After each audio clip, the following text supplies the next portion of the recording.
So I figured I might as well show off the first iteration of this design, which doesn't have the canard moved, and the control surfaces are set for roll on the outside with 16 degrees, pitch and roll on the inside with 12 degrees, only 8 degrees, yaw, and I think this was 14, oh, it was 10, yeah, and on pitch only. And that was just me trying to guess what I might need, although based on where the center of mass and center of lift are, it kind of wasn't quite it. Also, part of the design process is, of course, balancing the center of mass with the center of lift, which I always try to balance so that the full tanks and empty tanks are at the same level, which is why this is pretty much the same. I didn't bother to check if it's identical, but whatever. Another thing I always look out for is making sure the landing gear are well positioned, and the way I always do that, well, first I look at from the side, the rear main landing gear should be a little bit behind so that it's easier to pull up, but not super far behind, because if they go super far behind, then it becomes much harder to pull up. Although that can be good for something that launches vertically and lands horizontally. But the other thing I always do is I take some I-beams and I make myself essentially a... Wow, that's really sensitive right now. I make myself a very temporary little jig here that is where things line up, and I use this to help me make sure that I have the landing gear in the same position. And if you want to know how I get this to move wherever I want as far as I want, it's simply by holding down shift while I'm moving it, and that allows you to do this. And so I always try to make sure my landing gear are somewhat lined up like this, although I also always, if you'll notice, the front landing gear are slightly higher than the rear landing gear. That way it wants to settle onto the nose slightly, although it's mostly compensating for the fact that more weight is placed on these gear than this gear because they're much closer to the center of the mass, so more of the suspension is compressed. But yeah, that's essentially the beginning of design for me, or the end of design actually, more like. But the settings I had for the control surfaces actually really sucked, so I went back and added pitch to these, increased their control authority, or was it 16 in the beginning? I think it was 16 in the beginning. These ones, I left them only for pitch, changed it to 16. These ones, oh, I left it at 10. I thought I had upped it. Maybe I'm misremembering slightly, and then I did have to increase the yaw limiter. That was partially to compensate for it going into flat spins. But other than that, this is the same thing. But if you look really closely at where the front canard matches up against the cockpit, you see there's like this tiny bit here where you can see this line coming through and attaching there. And so on the third one, you'll see that there is much more space right there, and that's because I angled this up slightly. And that was the detail that I mentioned in that other video. One detail I did not mention in that video that I should have done something about is turning off the steering on the front landing gear. That's probably the biggest reason why I had the failure to land that I had last time. As you can see, the brakes have been lowered from their default 50% to 30%, and the rear brakes, I think I upped to 120. Yeah, sometimes that could be too strong, so that might be an issue as well, but let's find out. I probably should not have put up the gear that soon, but it's fine. I'm also not going to spin right there because I will spin out. Oops, that's not what I meant. Nope, I accidentally hit C twice because I'm stupid. Anyhow, barrel roll, which will go into a flat spin. Which will be fine, because then I'll just go back to normal flight controls at a relatively controllable speed. Anyhow, I'm going to put the landing gear down now, and we're probably going a bit too slow, actually. So I'm picking it to full throttle so I can pick up some speed, although obviously I was still losing altitude at that point, so I wasn't really picking it up that much.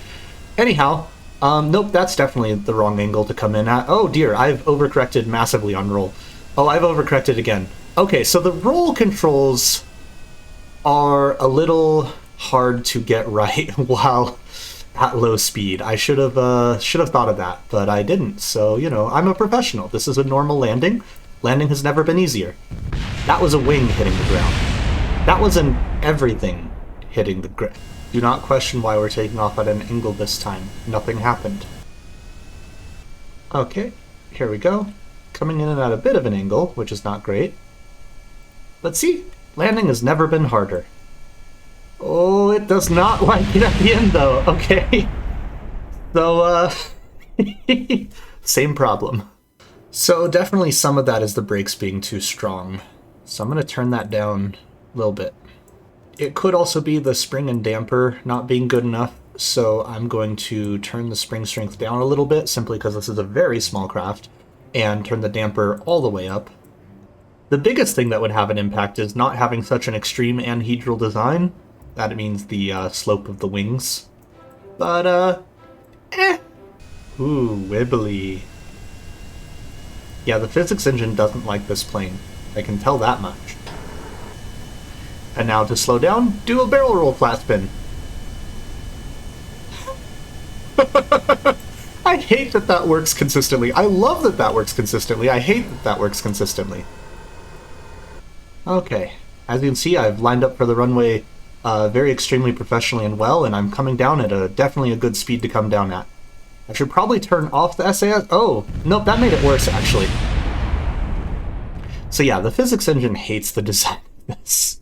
I'm going to try making the rear a little mushier. As previously demonstrated, always flat spin to turn around.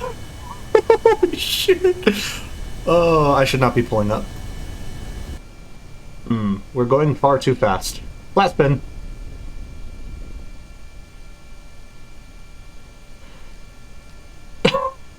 Oh, this is the first time that didn't lead to recovery. Maybe because I didn't have full throttle. Well, you're screwed now. Come on, disconnect. Disconnect. Everything is just fine.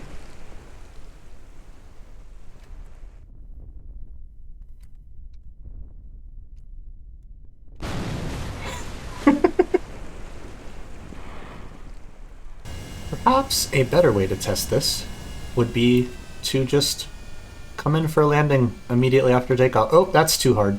Oh, it's fine. Oh, wow. Sorry, controlling that is surprisingly difficult. Why are you... Ooh, yeah.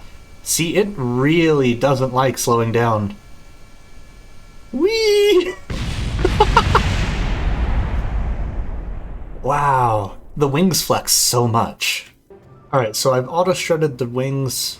I'm decreasing the spring strength just a little bit further. I think the brakes were having not that much effect, actually, so I'm going to go ahead and pump those back up a little. Like all good science, I modify multiple variables at a time so that we can know exactly which variable made the difference. And touchdown. Braking. Yeah, it really does not like existing. Okay, so my goal this time, aside from, you know, having a slightly smoother touchdown, is to only brake when I brake. Nope, it starts going unstable on its own. Oh, you know what? I should change the friction controls on the rear wheel, actually. Okay, so now I'm making it slidier on the rear, so that when it starts to slide, it won't crash. So here we go. I'm just going to have the brakes enabled from the get-go. This is going to be a harder touchdown this time. Oh, maybe not.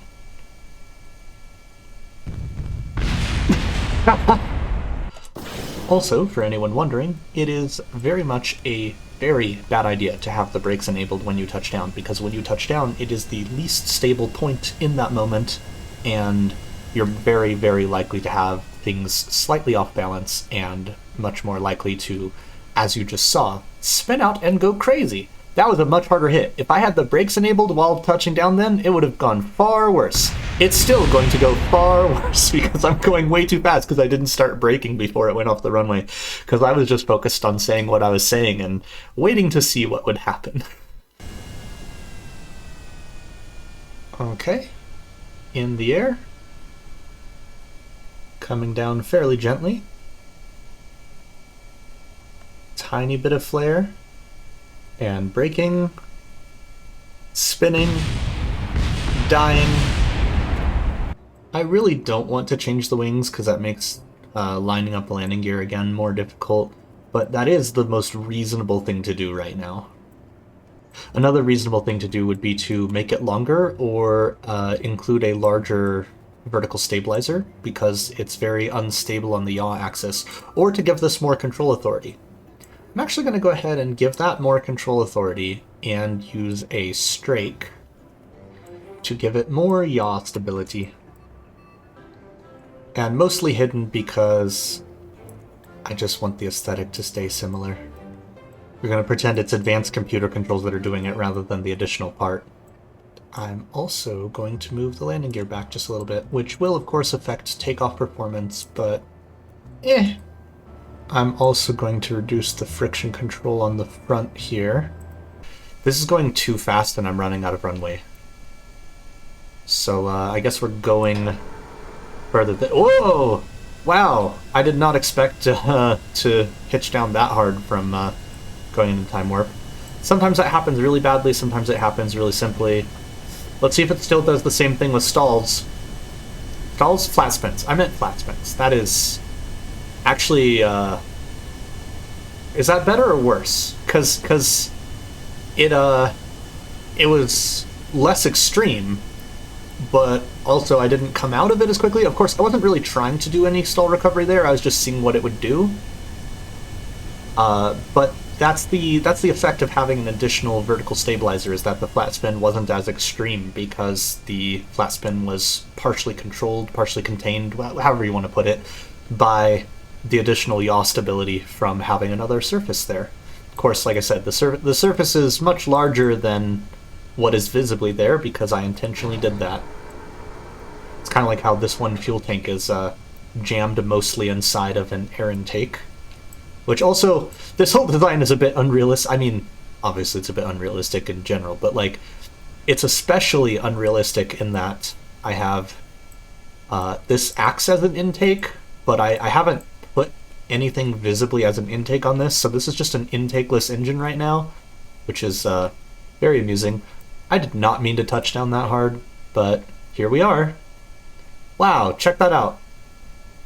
More stability until I get slower, and then less stability, but still more controllable until getting to a lower speed where it goes basically completely uncontrollable. But it's fine.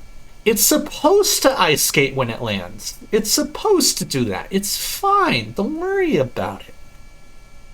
Anyhow, thanks for watching this very stupid video. Have a lovely day.